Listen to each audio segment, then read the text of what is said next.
Novianti, seorang pegiat media sosial yang mencoba untuk membantu Agus Salim, tapi justru kali ini seperti bumerang bagi seorang Pratiwi Novianti bersama dengan kuasa hukumnya dan juga para kuasa hukum donatur ya yang sudah hadir di sini. Tapi kita sebelum lanjut, kita juga mau kasih lihat ada ungkapan dari seorang Denny Sumargo yang saat itu mengundang Agus Salim datang ke podcastnya. Ungkapan dari Denny Sumargo seperti apa? Kita lihat dulu. Bang Denny, boleh pinjem bandonya nggak? Itu warna gue. Kenapa dipakai bando balon ya? Oke.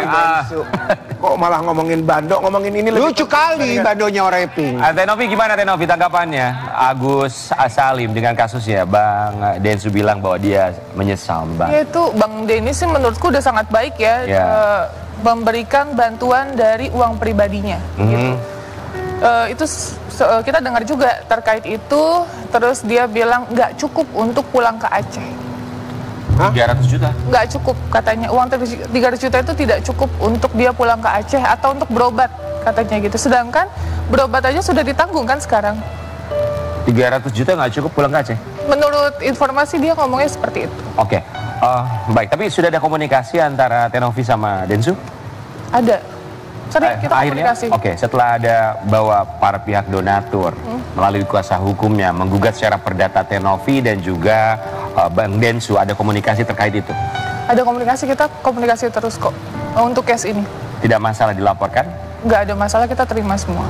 Justru melihatnya ini barangkali titik terang ya? Yang terbaik ya. Awal titik terang, jadi pembuktian di pengadilan saja, barangkali itu yang terbaik. Pengadilan Negeri Tangerang kabarnya ya? Ya, betul. Oke, baik. Kita juga mau kasih lihat saat momen Kementerian Sosial hadir ke rumah Agus Salim. Saat itu, beberapa waktu yang lalu. Kita mau kasih lihat. Tanya dulu sebelum melanjutkan obrolan ya. Saya tuh bingung gitu ya. Ini tuh sampai Pak Menteri ikutan ngomong tuh kayak kasus apa gitu loh. Gimana sih Mbak Novi? Orang izin tapi ya toh. Gak maksudnya Mbak Novi tuh kebayangnya gimana? Ada kesel, malu, jengkel, puyeng. Itu gak sih Mbak Novi? Menteri loh. Ikut turun tangan loh. Aduh. Tapi alhamdulillah dengan cara itu kita bisa bertemu dengan Gusmen dan juga Pak Wamen. Alhamdulillah dengan jalan ini ada hikmah. Oke. Ya kan kalau ketemunya jalannya untuk kerjasama yang bagus kan enak ya. Kalau ini kan kayak masalah apa gitu loh. Aduh. Oke, kemarin akhirnya ketemu sama Menteri Sosial. Ya. Diskusi akhirnya menghasilkan solusi apa? Solusi apa? Solusinya yang tadi gitu kan, bahwa memang dari pihak kementerian itu menafsirkan secara kronologi seperti tadi, undang-undang PUB tadi. Nah kemudian ada yang kita dengar, ada kebijakan dari Pak Menteri untuk mengundang pihak Mas Agus agar dapat untuk pengobatannya aja. Ini diskresi beliau. Pengobatannya aja? Ya, gitu. Yang mungkin akan dirujuk ya kalau pemerintah pasti ke rumah sakit pemerintah juga gitu. Iya, kenapa harus luar negeri ya? Ya, begitu. Nanti kita lihat aja mungkin selanjutnya seperti apa. Kan di Jakarta juga ada rumah sakit bagus ya? Betul, ya kita juga sebagai warga negara Indonesia, apalagi terkait Kementerian Sosial, kami juga sangat yakin dan percaya dengan rumah sakit yang ada di Indonesia, termasuk tenaga kesehatan yang berkualitas yang sangat luar biasa ya, dan tidak mudah juga kalau misalnya kita membandingkan tenaga kesehatan termasuk rumah sakit Indonesia dibandingkan dengan rumah sakit yang ada di luar negeri. Mengingat juga dari topografi, demografi Indonesia, masyarakatnya banyak, tidak mudah juga untuk menanggapi pasien, tapi kita yakin bahwa kualitas mereka sangat luar biasa. Semangat selalu buat tenaga kesehatan di tanah air ya. Tapi kita juga mau kasih lihat artikel yang satu ini. Kemensos RI digugat, Agus Salim terancam dapat tangan kosong imbas dugaan donasi ilegal. Oke, baik. Bang George sempat dengar kabar ini, Kemensos RI digugat. Ini membuat kita kaget juga kenapa Kemensos RI digugat ya. Jadi kalau soal apa yang disampaikan oleh tim penasihat hukum dari Agus kan mau gugat, mau lapor ke Mensos, ya kemudian pernyataan-pernyataan itu kan bias. Karena harus dengan jelas, kalau belum digugat janganlah teriak-teriak di media ya. Karena kita penegak hukum itu kan ngomong jangan melampaui kuasa yang diberikan. Kita apa yang disampaikan di publik juga hati-hati. Karena itu juga berdampak kepada kita sendiri. Itu aja dari saya. Oke, jadi Bang George itu Kementerian Sosial Republik Indonesia digugat itu adalah sebuah statement dari, sekali lagi dari mana? Ya, statement dari tim Farhat Abbas dari penasihat hukum. Oke, saya mau nanya sama kuasa hukum dari para donatur yang mewakili para donatur. Gimana ini kasusnya sampai akhirnya Kementerian Sosial turun tangan? Ya, silakan Bang Rudi. Ya, jadi berawal dari penyelenggaraan donasi yang ilegal tanpa izin POB, maka kami berpendapat hasilnya pun menjadi ilegal. Itulah. Sehingga karena ilegal ini Kemensos tidak memberikan izin penyelenggaraan ini bukan berarti tidak ada pembinaan yang dilakukan oleh Kemensos kepada penyelenggara. Nah, ini pun bukan berarti dari penyelenggara tidak mengajukan izin. Nah, jadi awal karena domisilinya di kabupaten, Yayasan Tenovi ini coba mengajukan izin ke Dinsos Kabupaten. Nah, karena lingkup dari donaturnya ini melebihi wilayah Kabupaten Tangerang, disarankan untuk ke Dinsos Provinsi. Baik. Nah, ternyata itu pun juga begitu. Ini sampai ke Indonesia. Sampai ke Kementerian Sosial turun ya. Jadi secara tidak langsung menyampaikan bahwa perwakilan kuasa hukum para donatur setuju jika pada akhirnya Kementerian Sosial turun tangan. Oh iya, kita juga berharap yang terbaik. Oke, Tenovi, singkat harapan dari kasus ini seperti apa? Harapannya ya semoga cepat selesai. Karena jujur saya punya anak kasus sekarang yang saya harus perhatikan. Dengan adanya kasus ini kan jadi nggak full, terus ada ODGJ juga di yayasan kita 11 orang yang harus kita rawat gitu, terus banyak orang yang butuh bantuan, kita nggak bisa jalan, seperti itu sih. Tapi intinya ya itu dia ya, maksudnya semakin tinggi pohon semakin kencang juga anginnya, bahwa kita juga yakin semakin banyak yang terbantukan oleh Tenovi, tapi ini juga menjadi pelajaran bagi berbagai pihak ya. Mbak Novi, sebelum bintang tamu yang satu ini, Mbak Novi nggak mau bikin single judulnya Aku Pusing gitu. Tadi gue baru mau bilang udah deh Tenovi udah bikin aja bikin lagu aja, bikin Mr. ya, atau nge-remake lagu yang sudah ada. Aduh pusing Bang, aduh pusing. Siapa tahu langsung melesat loh. Sabar ya, tapi ini pembelajaran buat berbagai pihak ya. Kita juga berharap bagi siapapun itu yang tentunya sebagai seorang donatur punya jiwa yang ikhlas. Kami pun juga yakin bahwa 8.000 donatur mereka juga sudah ikhlas selama memang yang diberikan donasi juga amanah untuk menggunakan donasi tersebut ya. Tapi kita juga akan menghadirkan sosok yang pernah diberikan donasi oleh seorang Pratiwi Novianti ini ya. Teh Novi ini pernah membantu seorang sosok di mana kita tahu menjadi viral di media sosial. Pria ini tinggal bersama dengan ibunya di rumah yang tidak terawat ya. Kita akan hadirkan bagaimana kabarnya sekarang setelah dibantu oleh Teh Novi. Di pagi-pagi ambiar, ini dia Tiko. Kronologi.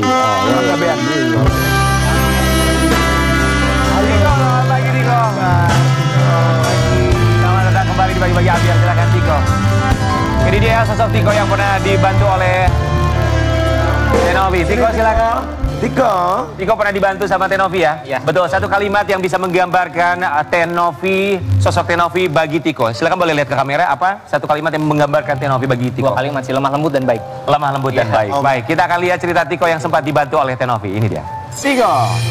Kita mau flashback lagi, boleh ceritain sama Sobat Ambiar, barangkali ada yang lupa. Saat itu gimana caranya Teh Novi bisa menghubungi dan juga membantu Tiko dan juga Mama Ibu Eni? Oke, ini jadi flashback dulu ya.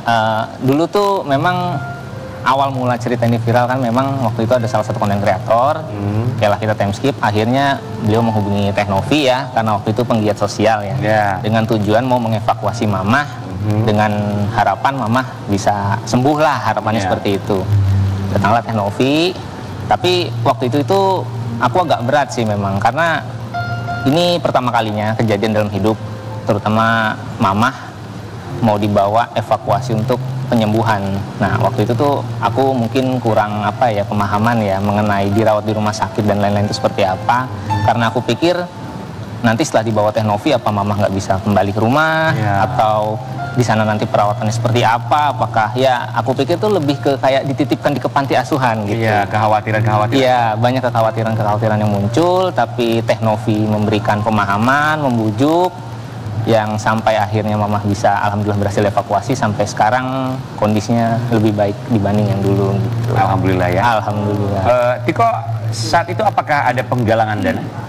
Kalau waktu itu kita nggak ada sih, nggak ada. Jadi waktu itu ya nggak tahu kalau dari konten kreator lain mungkin ya. Cuman pada saat Teh Novi itu waktu itu fokus ke kesembuhan Mamah. Tapi memang sempat waktu itu kebersihan rumah juga ya Teh ya.